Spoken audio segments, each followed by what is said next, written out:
जय श्री राधे कृष्ण।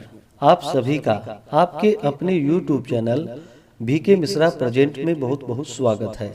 आइए आज आप सब सुनेंगे नवरात्रि व्रत की कथा। तो बोलिए प्रेम से माता दुर्गा की जय, सर्वदेवी देवता की जय। बहुत समय पहले की बात है।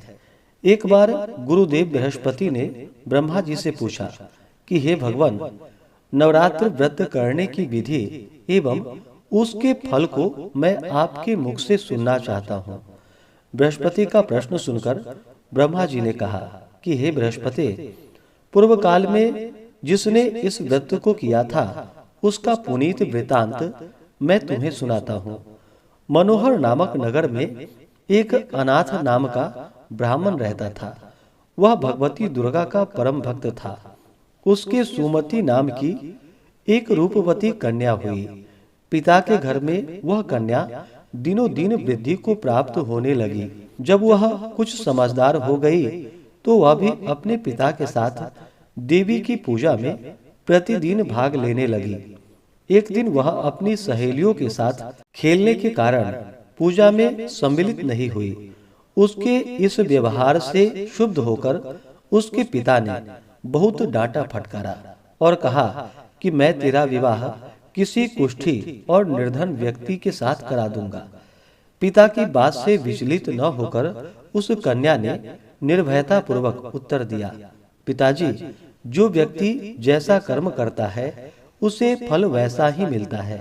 अतः अपने भाग्य और कर्म में मेरा दृढ़ विश्वास है। पुत्री की इस प्रत्युत्तर को सुन करके उसका पिता अत्यंत कुपित हुआ और उसने अपने निश्चय के अनुसार पुत्री का विवाह कुष्ठी और निर्धन मनुष्य के साथ कर दिया।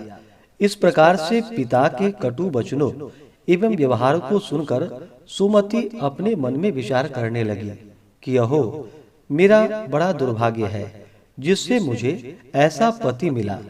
इस तरह अपने दुख का विचार करती हुई वह सुमति अपने पति के साथ वन में चली गई और भयानक वन में कुशायुक्त उस स्थान पर उन्होंने वह रात बड़े कष्ट में व्यतीत किए। उस गरीब बालिका की ऐसी दशा को देखकर भगवती पूर्व के पुण्य प्रभाव से प्रकट होकर सुमति से कहने लगी कि हे दीन ब्राह्मणी, मैं तुम पर प्रसन्न हूँ। तुम जो चाहो वरदान मांग सकते हो। मैं प्रसन्न होने पर मनवांछित फल देने वाली हूँ। इस प्रकार भगवती दुर्गा का वचन सुनकर ब्राह्मणी कहने लगी कि आप कौन हैं जो मुझ पर प्रसन्न हुई हो? यह सब मेरे लिए कहो और अपनी कृपा दृष्टि से मुझ दीन दासी को कृतार्थ करो। ऐसी ब्राह्मणी का वचन सुनकर देवी कहने लगी कि मैं आदि शक्ति हूँ और मैं ही ब्रह्माणी, विद्या और सरस्वती हूँ।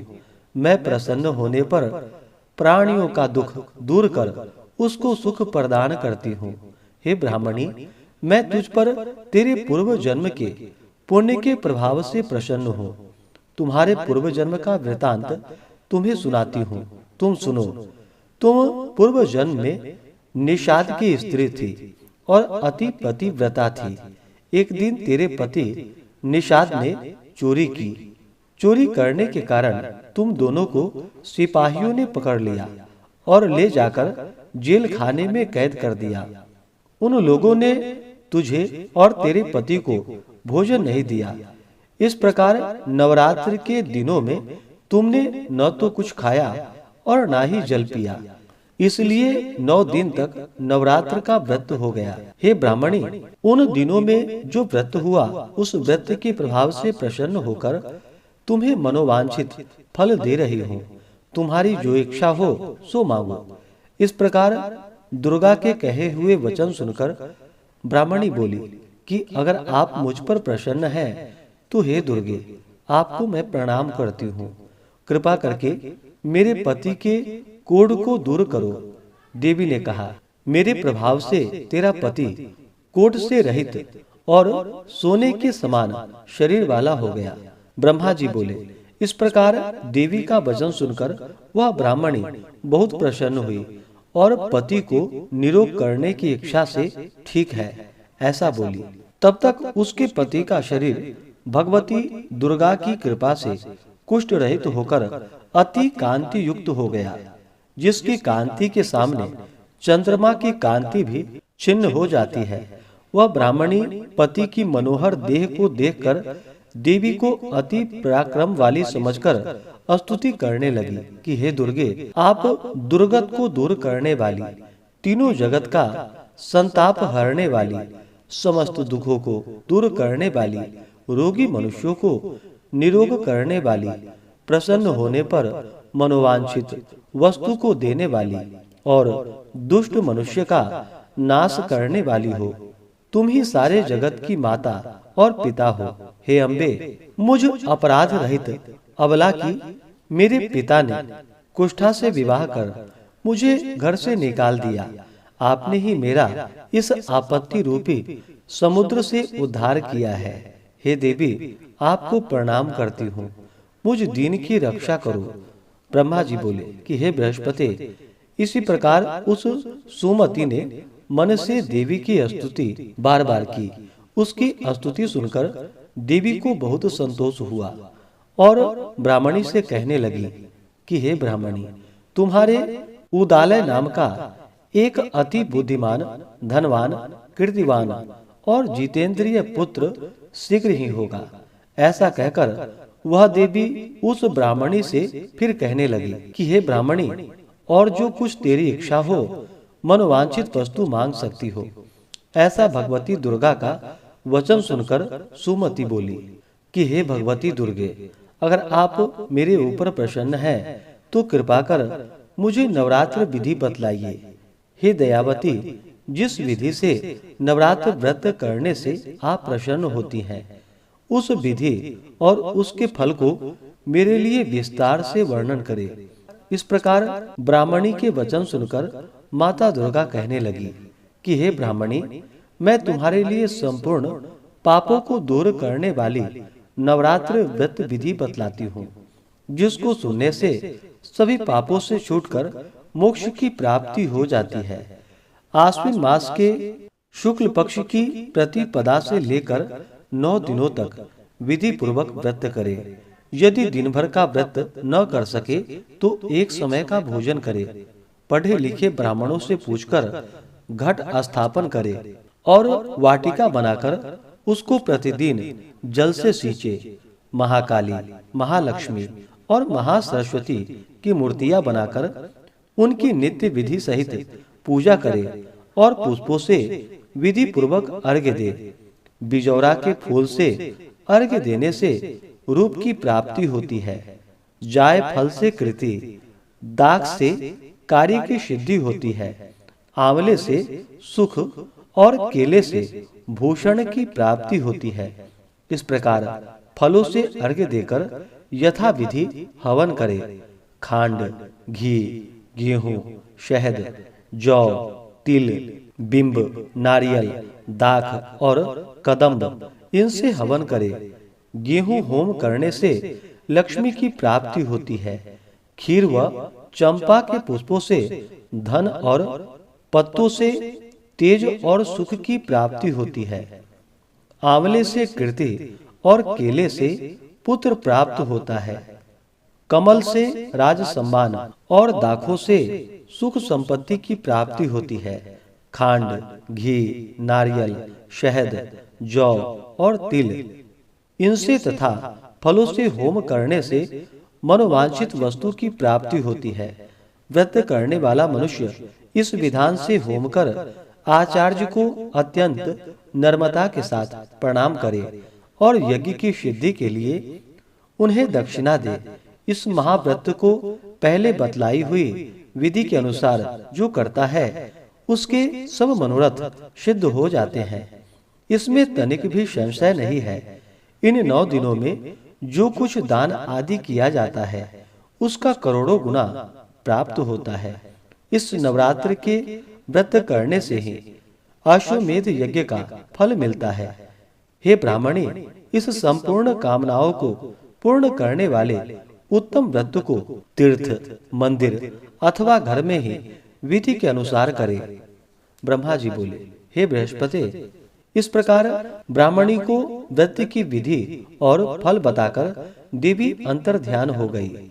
जो मनुष्य या स्त्री इस व्रत को भक्ति पूर्वक करता है वह इस लोक में सुख प्राप्त कर अंत में मोक्ष को प्राप्त होता है।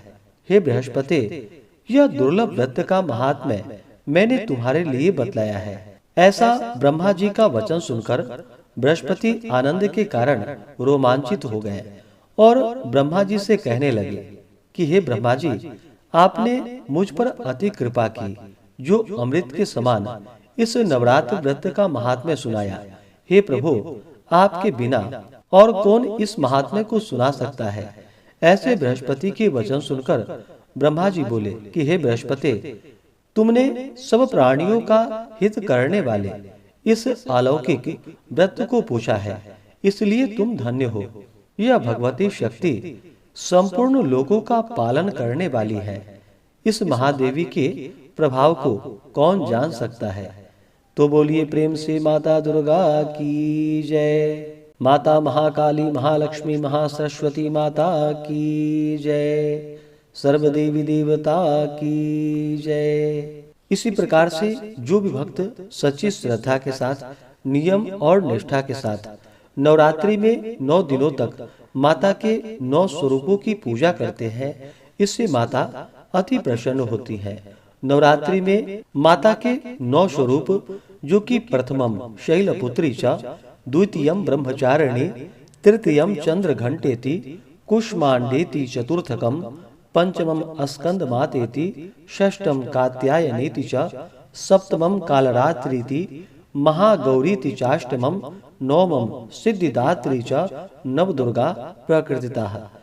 इन नवरात्रि में, जो कि 9 दिनों तक माता के पहले दिन माता शैलपुत्री, दूसरे दिन माता ब्रह्मचारिणी, तीसरे दिन चंद्र घंटा माता, चौथे दिन माता कुष्मांडा, पांचवें दिन माता स्कंद माता, छठे दिन माता कात्यायनी, सातवें दिन माता कालरात्रि, आठवें दिन माता महागौरी और 9वें दिन माता सिद्धिदात्री का पूरे विधि विधान के साथ नवरात्रि में 9 दिनों तक पूजन करना चाहिए।